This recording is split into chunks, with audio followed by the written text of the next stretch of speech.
Bonjour, je m'appelle Chloé Livreau, je suis chargée d'animation au réseau APA et donc c'est moi qui gère un petit peu l'entraide et la coordination des appels à projets au sein du réseau. Depuis mon arrivée au réseau APA, j'observe que de nombreux porteurs de projets sont très bien intentionnés, mais qu'ils ont tendance à sous-estimer la complexité d'un projet d'habitat inclusif, à sous-estimer la durée et le nombre de compétences nécessaires qu'il faut réunir pour réussir à les monter.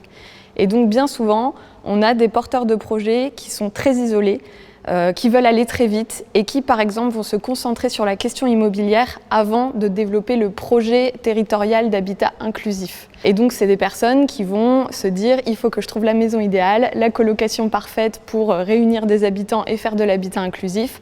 Ils vont repérer un bien, engager un expert comptable pour travailler sur comment j'acquiers ce bien.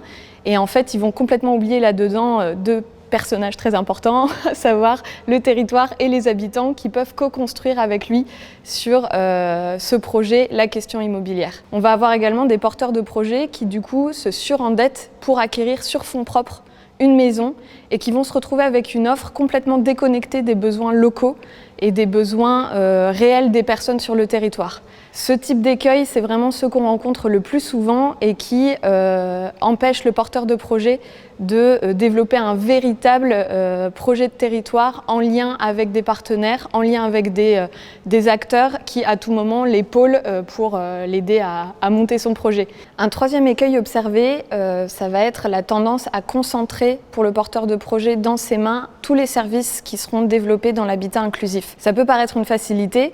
J'ai un habitat inclusif et du coup j'ai le service d'aide à domicile qui va avec.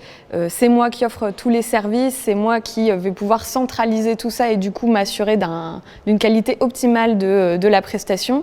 Mais c'est pas du tout ça un projet, en tout cas ce qu'on a envie de faire avec un projet d'habitat inclusif. Au contraire, on a envie que plusieurs acteurs coopèrent pour proposer un service complet.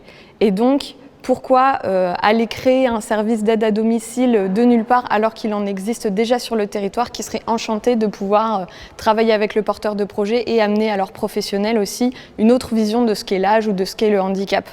Une autre vision de l'accompagnement des vulnérabilités. La volonté de partager les services, de partager la gouvernance entre plusieurs acteurs du territoire et de ne pas se dire je vais tout proposer dans un petit package 100% qui tient tout seul, c'est quelque chose de très important aussi. Et ça, c'est un écueil qu'on rencontre souvent de gens qui veulent développer tout seul de leur côté pour avoir la maîtrise du projet dans son intégralité. Ça peut paraître plus facile, mais en réalité, c'est moins authentique. Il y a un autre écueil qu'on a observé, ce sont les porteurs de projets issus d'un horizon professionnel social ou médico-social et qui, de par leur connaissance du public accompagné, donc des personnes fragilisées par l'âge ou par le handicap, estiment qu'ils vont pouvoir mener à bien le projet dans sa globalité.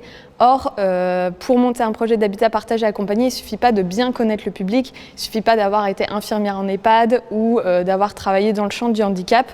Il faut également réunir des compétences très diverses qui concernent l'immobilier, qui concernent le développement local, la gestion des partenariats, la communication, la conduite de projet.